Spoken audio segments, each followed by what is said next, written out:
All right, we are on page 134 in our religion book.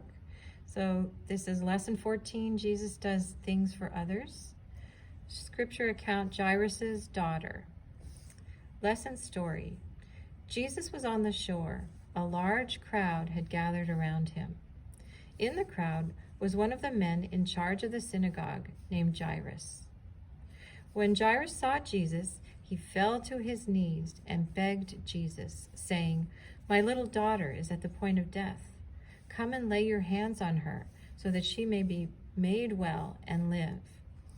Jesus went off with Jairus to his home. The large crowd followed closely behind.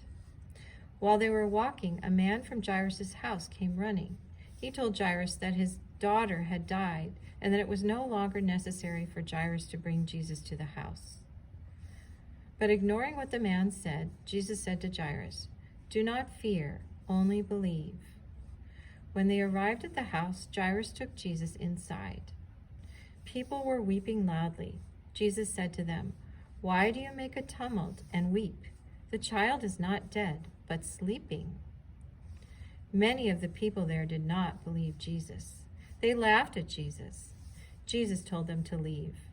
He took Jairus and his wife into the room where the child was. Jesus took the child's hand in his and said, "Little girl, I say to you, arise." Immediately the little girl got up and began to walk around. Jesus told the parents to give her something to eat and to say nothing about what had happened. In the first story, the sick woman touched Jesus' clothes. She felt his great love for her. She had been cured. In the second story, Jesus went to see Jairus' daughter.